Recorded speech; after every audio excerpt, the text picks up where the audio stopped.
Good day. I just want to talk a little bit about the status of the Richard Hart being sued by the SEC case. Not much has happened. Awaiting his response. He's got 21 days from the date it dropped. I'm not sure if that's business days or if it includes weekends, but he's likely talking with his lawyers and they're preparing a response. If they don't respond, it'll be a default judgment, so you can be sure they are preparing something. Now, the big question in all of this, and there are many questions, is going to be, does HEX, and by extension PulseX, PulseChain, pass the Howey Test? Now, the Howey Test, going back to the 1930s, and people keep saying, oh, it's old, whatever, it's still relevant. The Howey Test means an investment of money by a common enterprise with the expectation of profit from the work of others. And that third prong, from the work of others, the expectation of profit from the work of others, is probably going to be the one that gets scrutinized the hardest. The SEC asserted all these tokens are securities under Howey, but that's all they did in their complaint. They don't have to do much now. They're just asking for a jury trial. So there's really not much in the decision, in the document about whether it is a security. Now, people will jump on this and say, whoa, XRP news a couple of weeks ago, they said retail sales weren't securities. Well, they did for XRP. They did not say that, and it's clear in the decision, we'll go over that later, that the judge said this did not necessarily apply to other tokens. So anytime you hear an influencer on YouTube or whoever else talking about how this is going to be applicable and the SEC is wasting their time, that's not true. So don't be swayed by that. There's a very strong case that this will indeed lead to a determination that they are securities. There may be updates here. If you look into this, it's not just whether or not the tokens are securities. There's other aspects of this case as far as misappropriating funds and what have you that could lead to other things. I don't know, but the SEC is going to go beyond that. It's mentioned in their complaint. It's still going to be civil with them. But if the DOJ gets involved or the IRS, then potentially it could lead to something criminal, but I'm not going to predict that. We'll just have to wait and see. Again, jury trial demanded. This is just the complaint. It doesn't go into, it mentions all these as separate defendants, HEX, PulseChain, PulseX, but we're really all about Richard Schuler, Richard Hart, and the jury trial, which will follow. Now remember, this is going to be a jury. It probably will not have hexagons in the jury. That might even be a disqualifying factor. So they're going to be normies that if they have interacted with crypto, it's not likely that they would have participated in HEX at any level. But that leads me into the other discussion about where the tokens came from, and we'll get to that after we go over the closest I've seen to Richard Hart discussing the Howey Test with anybody else. And this is just Peter Schiff asking him. He wasn't even asking about the Howey Test directly. He was asking whether Peter Schiff sold any of his coins, past tense. And here's what he said. So I'm answering you the question as close as I can to getting. I can't tell you about my finances because Howey Test. I can't tell you about my finances because expectation of value based on what I do. No, if you think the value is going to go up or down based on what I do, it's an expectation. I don't give people expectations. The Howey Test has to do with work effort that you are expending on your part. Correct. If you simply tell people how many of your own, yes, giving people assumptions about your future behavior is forward-looking statement, is fucking bog standard expectations. I'm not asking you what you're going to do in the future. I'm just saying, have you sold any of the hacks that you created and gotten cash for it? See, that's correct viewpoint, is that a past sale would most definitely not be work done by others. And whether a future sale is or not forward-looking statements, that's not work by others. So he's not really addressing the Howey Test question, but Peter Schiff didn't even ask that. He just has a simple question, have you ever sold any? But regardless, this is going to get parsed apart. Now, this is the XRP order. And XRP, the institutional sales were considered securities. The programmatic, that is retail sales, were not. Now, it's important to remember the differences here. Institutional sales in XRP had to do with institutional investors who dealt directly with Ripple, who saw the promotional materials, who were briefed on what management was doing, who were much closer to the action when it started out. That wasn't true later on with the programmatic, that is algorithmic. They call it programmatic because it uses the algorithm of the exchange, blind bid ask, you don't know who you're buying it from. The retail sales, those people, they didn't know. They heard, oh yeah, XRP is going to go up, man, buy some of it. XRP Army, yeah. And they did it because of market conditions, about hype or lack of hype or whatever, a good feeling in their gut, lucky rabbit's foot. That's more the retail side. Now, the institutional side that I described as far as being exposed to the management, getting marketing materials, and buying it directly from Ripple, that sounds a lot like the early HEX situation.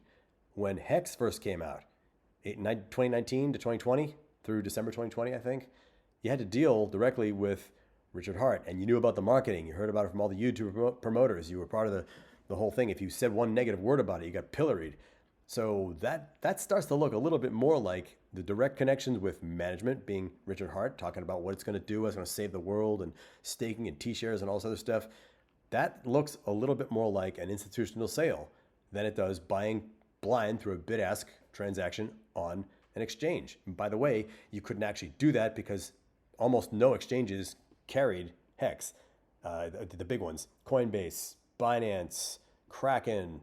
I'm not sure where you could. There were a couple of really tiny ones, I think, that had it. But to buy HEX at all, you had to go through Uniswap, which was a quote-unquote decentralized exchange, which has also been named in the complaint because they're not really decentralized. There's no such thing as legal decentralization. There's going to be an address somewhere that we can get somebody. So the Uniswap was the only way to do it. They've since stopped carrying it, but I've heard they were kind of change the front end or use some other voodoo to be able to sell. You can still do it, but it's really difficult, apparently. But regardless, this is even more important, as with XRP, most of the sales of HEX, most of the sales were to institutional. And I use institutional meaning the early sales, the ones who got it from 2019 to 2020. That's where a large part of the HEX tokens went. They were all minted. There was no mining or anything like that. They were all produced. Most people, the whales, all bought it during that initial drop. And because most of the whales participated, that's where the price action's happening. If a whale sells, the god whale or whatever else, that's going to really seriously affect things. So maybe you think you're safe if you bought your HEX on Uniswap, and hey, who cares if the XRP whales get taken out because they're institutional, I still got mine. Well, yeah, now you have no price action and there's no liquidity. So even if you can sell it, the price is going to be less than it already is now. I just don't see that there's much benefit to continuing to expect a turnaround with with HEX, and any more than there would be with XRP. Although a retailer in XRP might be in a slightly better decision, just because regular exchanges have started to carry them now, and they could at least sell it off while the getting is good. But let's get back to the comparison between these two cases. Not directly, but this is Holland & Knight's, a law firm. They did a takedown of the XRP decision, and they don't talk about the HEX case at all. Nobody really is, because nothing's really happened yet. But the judge said explicitly in that order, whether a secondary market sale constitutes an offer or sale of an investment contract would depend on the totality of the circumstances and the economic reality of that specific contract, transaction, or scheme. So it is not a blanket determination for all cryptocurrencies. As she says, totality of the circumstances, and they're going to look at everything for every token from now on. I would think, is it a proof of work? Is it proof of stake? Is it governance? Does it give you voting rights? Does it give you ownership? If you bought this token, is that ownership in the producers? Probably not. I don't know any token that does that. But all these things are going to affect as to whether or not that token is considered a security, and whether it's considered a security is going to depend upon the factors, including expectation of profit from the work of others. Not, oh, I can't tell you I sold a few months ago because that would be, work of others. Howey Test. No, that's not at all what's going on. Don't forget, if you're receiving a lot of marketing materials, that is what made the difference. One of the things that made the difference in XRP. And if it was one thing that HEX people were trying to do any way possible, was market. And if you received a marketing material and then you bought HEX, even on a Uniswap exchange, maybe that could make that token considered a security, but that'd be a little harder to track. But again, they're not as worried about Uniswap because that's a minority of the tokens that were sold. But regardless of how they split the baby on HEX itself, the early drop being considered a security and the ones bought through Uniswap maybe not, PulseX and Pulse are more than likely going to be considered securities, because to get those you had to sacrifice, and that is of course Richard Hart code speak for invest, although you didn't want to use the word invest, but you gave him whatever your coins were, Ethereum, any number of other ERC20 tokens, and you got back some Pulse chain and then later PulseX. You had to deal directly with him because those weren't even on Uniswap. Those were only through Richard Hart, only through his operation. And I know there's the origin address and nobody knows. That's all going to come out. That's all blockchain. They're going to find out. Somebody gets this deposed. You're not going to lie and risk perjury, go to jail over stuff like that.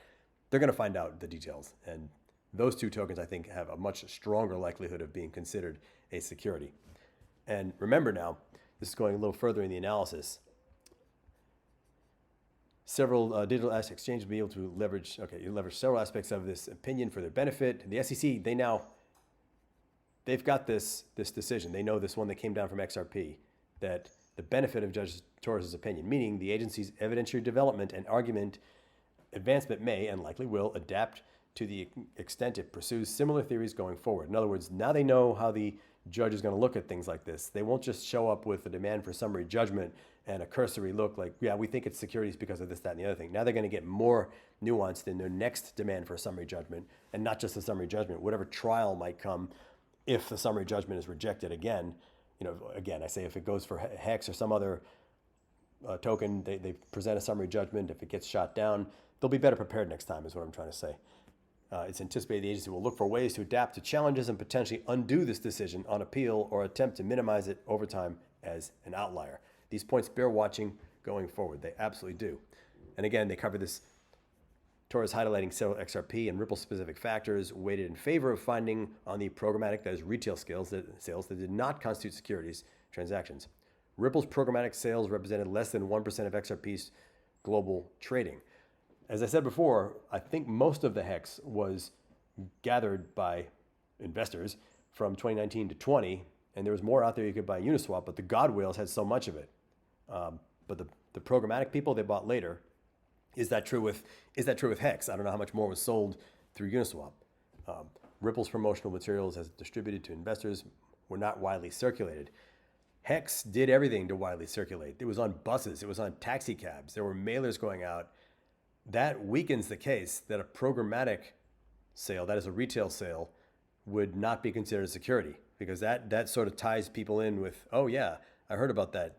That company's doing really good things, or that tech. I really, if they're more familiar with the management in the company, it's a stronger argument that they are more dependent upon the work of others in that equation. So that may work against that. All that HEX promotion may work against being able to shield it from being considered not a security for retail buyers. There wasn't evidence the programmatic buyers understood statements by the individual defendants. There's more evidence with HEX that the programmatic, that is retail buyers, do understand the things that Richard Hart is saying, if evidenced only by their comments. They're out there constantly defending it, constantly justifying it. They seem to understand all the complexities and the staking and the T-shares and all this other stuff. So that's not, you saw that too with XRP, so maybe that's not the end of the world. The XRP army was out there making comments, this and that, but they also bought on a blind bid-ask exchange. So maybe this last one doesn't hurt HEX retailers so much. So in the end, HEX retailers could find themselves in the same situation as an XRP retailer, programmatic buyer, could. But I think the difference here is going to be the promotional materials that HEX retailers were exposed to. That's the big key difference. And the blind bid-ask exchange, they have that, so they may get the same treatment. But even if they do, how does that help them when most of those tokens sucked up by the God whales early on, if those get ruled as securities, and if Pulse Chain and PulseX are securities, then it's kind of game over. If you are staked out on HEX right now and you have the opportunity to emergency unstake, you might not like that idea because all those tokens that you get penalized for go to somebody else. Well, yeah, that's true. You're going to lose most of it, or you can wait and you can lose all of it. That's my take on it. If you guys want to leave something in the comments, please have at it. Thanks for watching.